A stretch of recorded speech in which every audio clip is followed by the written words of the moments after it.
This is the Biz News Podcast, one-on-one conversations with experts in business and personal development.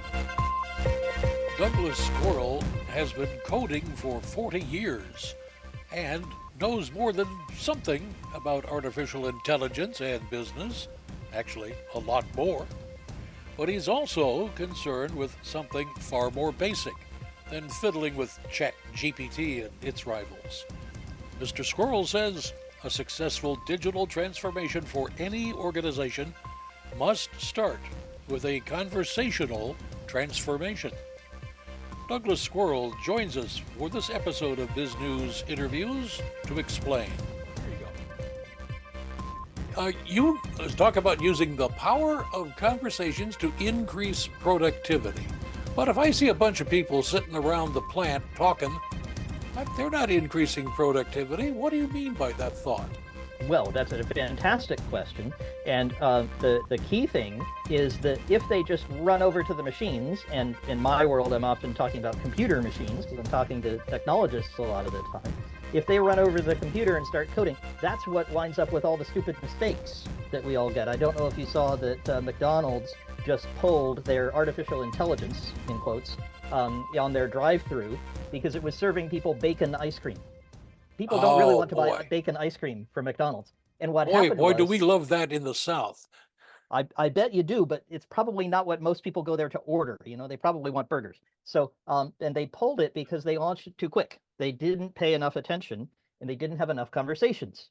If instead of rushing to the computer and saying, we got to get AI in here, they had said, who do we want it for? How should it work? How will we test it? They would have had much better results. So that's what I teach people to do. And speaking of teaching people, you have come up with lists of things that go 4, 5, and 6, talking about the 4 R's. What would those be? Yep. So the 4 R's are a technique for learning how to have better conversations. And rather than kind of go into, I'll tell you what the 4 R's are if you want, but and you can read it in my book. But the crucial thing about it is to practice having the conversations. So you do things like have a conversation and record it. So you make sure you know what was in the conversation. And then you reflect on it and you say, hey, wait a minute, what went well in that conversation? What didn't go so well? How did the people writing the code for me or running my factory for me or doing my sales for me misunderstand me? And what could I have done better? Not what they could have done better, but what could I do better? And when you reflect on that and then revise your conversation, you get much better results. Now, that seems like a big, complex process. It's actually something you can do in about 30 seconds. And if you go through that kind of reflection about how you're talking to the people in your organization, you get hugely different results because a conversation has high leverage. Once you've had the conversation, people agree with you, they align with you, suddenly they're not making bacon ice cream. They're thinking about the customer, they're building for the new market that you're aiming for, and they're thinking about the situation very differently. McDonald's probably wants to hang on to that recipe for bacon ice cream because it might catch on. But it might, but it wasn't Yes. what they intended. See, that's the trick, is you want people to innovate and have fantastic new ideas that match your strategy. And if your strategy is to go into the South where you're having a heat wave and sell bacon ice cream, more power to you. But you don't want your system to suddenly do that when people aren't asking for it and they're serving it in Detroit in 20 below zero. That's probably not so good. So, and that's the kind of mistake people make when they rush to act and they say, we need to do this now. Don't sit around and talk about it. Just go do it. And that's when they really burn themselves. So tell us more about conversations, the ideal conversation that we might have in an organization. Can I teach you a new word? Would that be okay? Sure. Excellent. So this word is aporia, A-P-O-R-I-A. And aporia is the state of not knowing something. And you might think that it would be really good if you knew lots of stuff, and it would be better if you were more certain and more confident and you knew what you were doing. And that's the state that, say, Boeing usually is in. And you notice they've had a few problems recently. So they've been trying to launch, I think as we're speaking, the astronauts are still in the space station because their rocket isn't ready to come back. And they were really certain that it was time to launch the rocket. But they did not have enough aporia about whether there would be leaks and problems that would cause them not to be able to come back. Not so good. But contrast that with SpaceX. who has been launching lots of rockets and blowing them up, right? And Musk, for all his weird faults, and his pals say to themselves, we don't know how far this rocket will go. But rather than try to be certain and get on the whiteboard and understand it fully and kind of intellectualize about it, let's launch it. It'll probably blow up somewhere, but we'll learn something from doing that. So the key state for you to be in is this state of aporia, of not knowing, and being genuinely curious. Hey, folks on the factory floor, I notice you're having trouble with quality. We're getting problems out of the factory. Not, I know what to do, we need more testing, but why is that happening? And then they might tell you stuff like your suppliers suck, and you better do something about your terrible suppliers. And you would learn something because you were in the state of aporia. You were uncertain before you opened your mouth. It's a great idea. It's like walking the floor and listening. That's the part people forget. They do a lot of walking the floor. We've kind of got that notion around. What is it? Management by walking around? You got to do management by walking around and asking genuine questions, i.e., questions whose answer might surprise you. If you're in court of law, and we've had all kinds of court cases this summer, right? If you're in a court of law and you ask a question, you want exactly your answer. Douglas, have you been outside the bank and you were in your car and you were revving the engine, and that's what you were doing, weren't you? And you were waiting for the robbers to come out so you could drive them away, right? Isn't that right? That's the way a lawyer asks the question. And it's a leading question. It works real well in a court of law. Works real bad in your factory or in your development organization or in your sales organization. Because if you show up and you say, you guys just don't care enough about quality, you should listen to customers more, right? You've already answered the question. Whereas you show up and you say, it's strange that our customers just really don't seem happy with our product. Why could that be? And they say something like, well, actually, it's because you, Douglas, you keep telling us to go faster and we don't have enough time for quality. And then that's a really interesting conversation. That's a conversation from which you learn stuff. You don't have to agree, but man, you're going to get a whole lot more insight than if you go in with the attitude that you know the answer. It's now time to tell our listeners and viewers more about your background. How did you get to where you are, and why did you write this book? Well, so the first part is easy, is I kept getting fired. So I was a CTO and a VP of engineering and all those kinds of leadership roles. And I learned how to do it, and I learned how to do it pretty well. And then people would fire me, and they'd fire me in this really nice way, where someone like you, Douglas, would come to me and say, Squirrel, you built this great team, and they're doing a fantastic job of building all their software, and they have great processes, and actually customers are happy. They ain't got no bacon ice cream or blowing up rockets around here. It's all going well. So you're expensive, and there's not much for you to do. So would you please go be wonderful somewhere else? So it was this really nice way to get fired. But it happened so many times that I started analyzing. This is when we were talking about reflecting. I was reflecting on how I got there. And one of the key things I was doing without knowing it was to apply this aporia, apply this curiosity, so that I could learn things faster than other people. So other folks would try to lead organizations, whether it's sales or customer service or tech, and they would not be curious enough. And so you wouldn't get innovations out of your tech team, for example, where they'd think up bacon ice cream and say, let's sell it.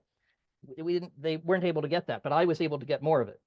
So then what I did is I wrote the book to describe a whole bunch of techniques for having those better conversations, increasing innovation, increasing commitment and alignment and accountability, and techniques that people can read and apply themselves very easily to get those kinds of results. And so I thought I'd just write it all down. And that's my book, Agile Conversations. You just happen to have a copy right there? I just happen to have a copy. What a surprise. Exactly. Where can our listeners and viewers get more information? Do you have a website they could go to?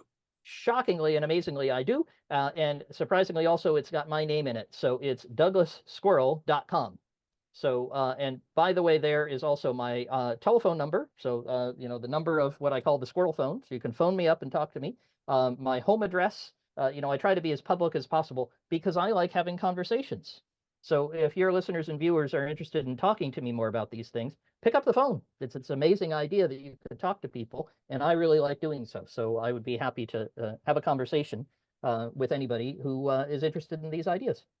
Well, let's go back to our continuous theme through this conversation of bacon ice cream. I don't know where we But got that from, but go ahead. yeah, I don't know, but boy, it's sounding better by the minute. You'll have some. Yep. Yes. So that was artificial intelligence not run right. Where do you Correct. see AI taking us? And if I've got a small business, why the heck should I be concerned? Well, I don't think you should be concerned at all. It's not going to come take your job. Douglas, you're going to be doing fantastic interviews for the foreseeable future. There's no danger to you or to almost any small business or a large one, really. There's just opportunities to use the technology the right way.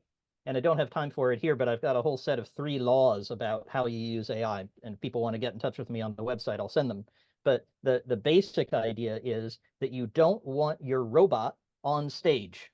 You don't want it where customers are going to interact with it directly. And so that's where McDonald's got in trouble, is they had the actual orders being taken by the robot, and it was saying, yes, thank you, your bacon ice cream will be ready. And they're like, oh my God, we don't want that. However, I've got a wonderful client, just to give you one fantastic example of how you can use it right to really increase your productivity.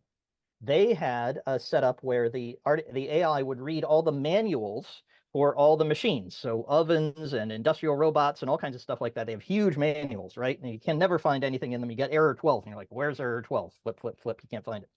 So what they did is had the robot read all the manuals, tons and tons of manuals. Took them 5 minutes, really quick. And then construct a tree, construct rules that you can then talk to. So you have a little chat bot and it asks you, is the blue light on? Is the power plugged in? Is the, do you have error 1 or error 7? All the kind of diagnostic information. And after you've done all that, it says, well, here on page 12 in the manual, I found the right manual, the right issue. And what you do is you turn it off and on again twice, and then it's fixed. So the AI has done the work to figure out what's in the manual, but then this dumb machine that just follows the tree has given you the solution. And if you get to the wrong place on the tree, it just goes to a human, but the human knows a lot more because the manuals have all been digested by the AI. So the idea here is to use the AI to do the research and get all the information, and then you inform humans, and you inform humans about what to do with the information, but you don't have it write stuff. It's just so boring. Well, you have been anything but boring. What would you like to add? We haven't had a chance to talk about. Could be anything. Goodness gracious. Well, I'll tell you one of the things that I'm very excited about right now is something called the Vision Pro. And I don't know if you've got a chance. You got them before we did. But this is augmented reality. This is where you can actually, and you see it in movies where, Iron Man or somebody is like moving stuff around in space. You can actually do that. Now, it seems just like a cool, nifty thing. It'd be fun to play with. It certainly is, no question.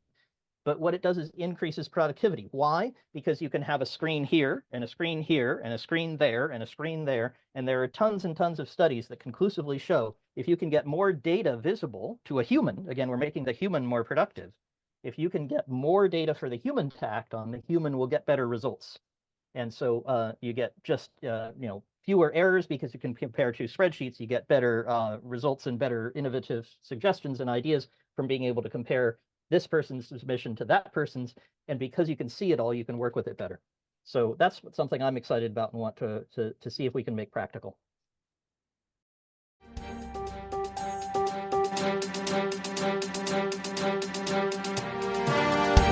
You've been listening to the Biz News Podcast. We welcome your input. Send your email to editor@biznews.com. That's BIZGNUS.com. Thanks for listening.